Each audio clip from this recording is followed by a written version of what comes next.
اعوذ باللہ من الشیطان الرجیم بسم اللہ الرحمن الرحیم الف لام میم، یہ حروف مقطعات ہیں جن کے بارے میں اجمالی گفتگو سورہ بقرہ کے آغاز میں ہم کر چکے ہیں۔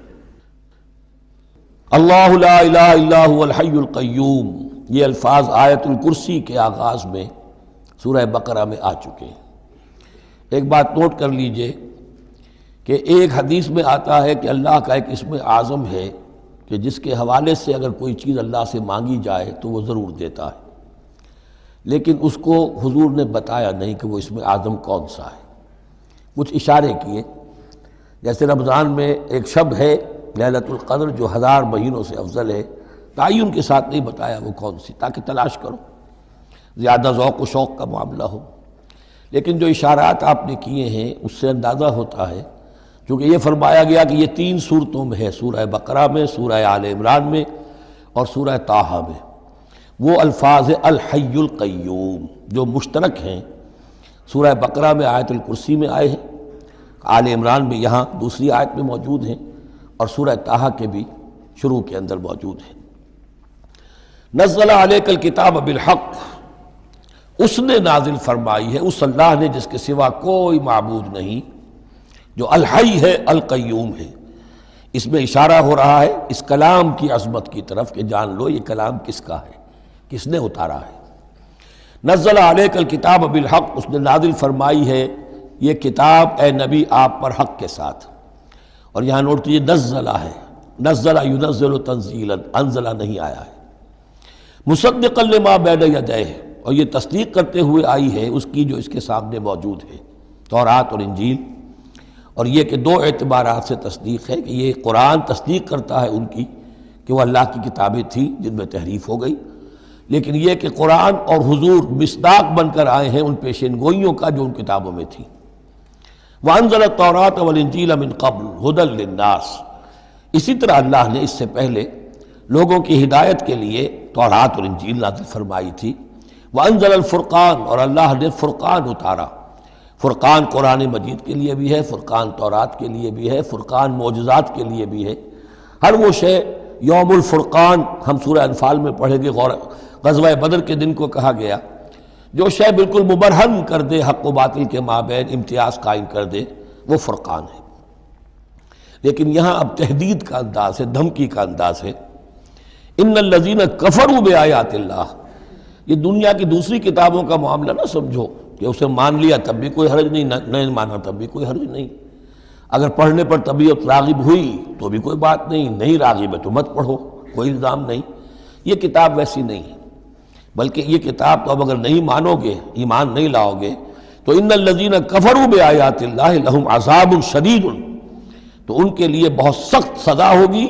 واللہ عزیز ذو انتقام، اور اللہ تعالیٰ زبردست ہے، انتقام لینے والا ہے۔ یہ لفظ بہت اہم ہے کہ اللہ تعالیٰ جہاں رؤوف ہے، رحیم ہے، شفیق ہے، غفور ہے، ستار ہے، لیکن ساتھ ہی شدید ذو انتقام بھی ہے، عزوز ذو انتقام بھی ہے، شدید العقاب بھی ہے۔ یہ دونوں شانیں اللہ کی ذہن میں رہنی چاہیے۔ ان اللہ لا یخفی علیہ شیء فی الارض ولا فی السماء، یقیناً اللہ پر کوئی شے مخفی نہیں ہے، نہ آسمان کی نہ زمین کی۔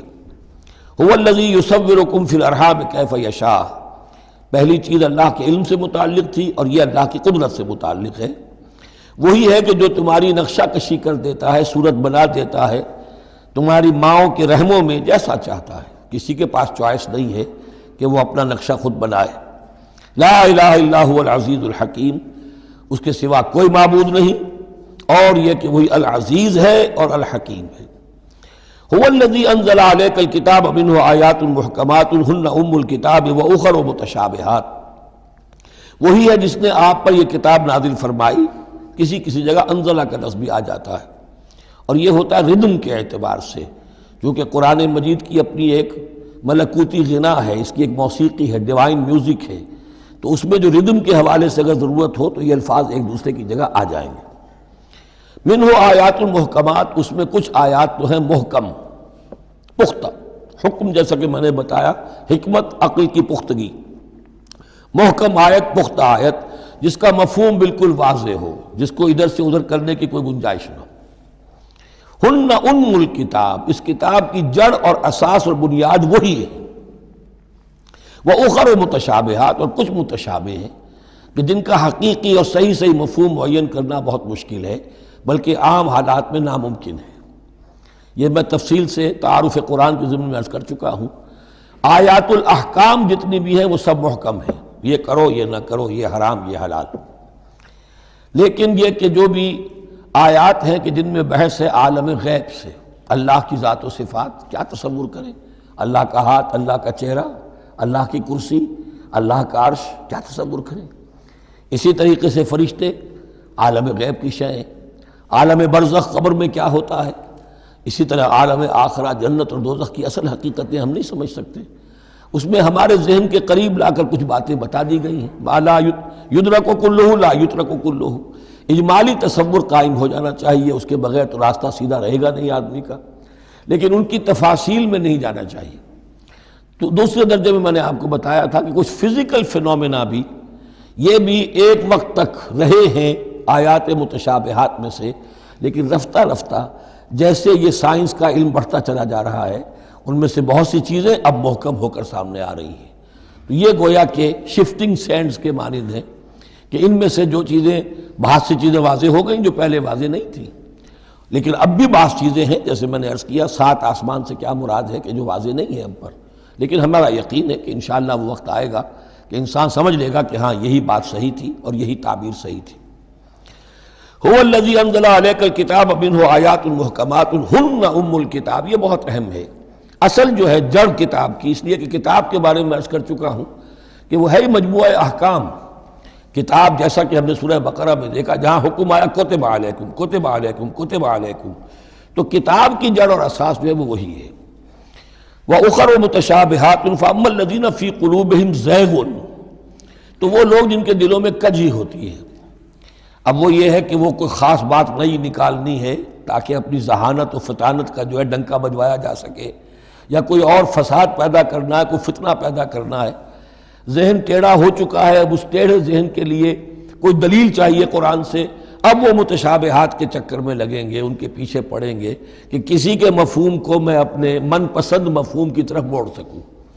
فَأَمَّا الَّذِينَ فِي قُلُوبِهِمْ زَيْغٌ فَيَتَّبِعُونَ مَا تَشَابَهَ مِنْهُ، تو وہ لوگ کہ جن کے دلوں میں کجی ہے وہ پیچھے لگتے ہیں ان کے کہ جو متشابہ ہیں ان میں سے، ابتغاء الفتنۃ، یا تو فتنہ اٹھانا چاہتے ہیں فتنے کی تلاش میں، وابتغاء تاویلہ، اور تلاش کرنے کے لیے کہ اس کی اصل حقیقت، اصل منشا، اصل مراد کیا ہے۔ یعنی یہ بھی ہو سکتا ہے کسی کا علمی ذوق ہی ایسا ہو جائے، اور یہ بھی ہو سکتا ہے کہ ایک شخص کی فطرت میں کجی ہو۔ وَمَا يَعْلَمُ تَأْوِيلَهُ إِلَّا اللَّهُ، حالانکہ ان کا حقیقی مفہوم اللہ کے سوا کوئی نہیں جانتا۔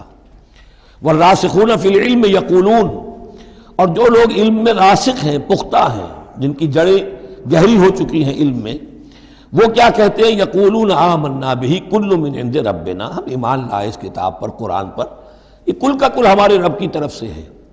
جو بات صاف سمجھ میں آ گئی ہے اس پر عمل کریں گے، جو بات پوری طرح سمجھ میں نہیں آ رہی ہے انتظار کریں گے، لیکن یہ اجمالی یقین رکھیں گے کہ یہ ہے اللہ کی کتاب۔ آمنا بہ کل من عند ربنا وما یذکر الا اولو الالباب، لیکن یہ صحیح روش اور یہ نصیحت نہیں حاصل کر سکتے مگر وہی کہ جو ہوش مند ہے، عقل مند ہے۔ اور سب سے بڑی ہوش مندی یہ ہے کہ انسان اپنی عقل کی لیمیٹیشنز کو جان لے، میری عقل کی حدود کیا ہیں، عقل کہاں تک جا سکتی ہے۔ اگر انسان اپنی عقل کی حدود کو نہیں جانتا تو وہ پھر اولو الالباب میں سے نہیں ہے۔ عقل بڑی شے ہے لیکن یہ کہ اس کی حدود ہیں، ایک حد سے آگے یہ عقل تجاوز نہیں کر سکتی۔ گزر جا عقل سے آگے کہ یہ نور چراغ راہ ہے، منزل نہیں ہے۔ منزل تک پہنچانے والی شے جو ہے وہ عقل نہیں ہے، وہ قلب پہنچائے گا، لیکن یہ کہ بہرحال عقل ایک روشنی دیتی ہے، حقیقت کی طرف اشارے کرتی ہے۔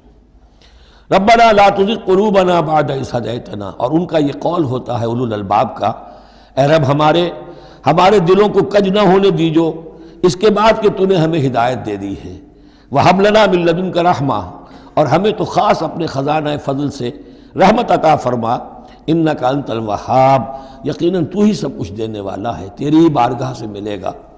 ربنا انک جامع الناس لیوم لا ریب فیہ، اے رب ہمارے یقیناً تو جمع کرنے والا ہے لوگوں کو اس دن جس دن میں کوئی شک نہیں ہے، قیامت کا دن، یوم القیامہ، ان اللہ لا یخلف المیعاد، یقیناً اللہ تعالیٰ اس وعدے کے خلاف نہیں کرے گا، اپنے وعدے کی خلاف ورزی نہیں کرتا، لہذا جو اس نے بتایا ہے کہ وہ دن آئے گا وہ آ کر رہے گا۔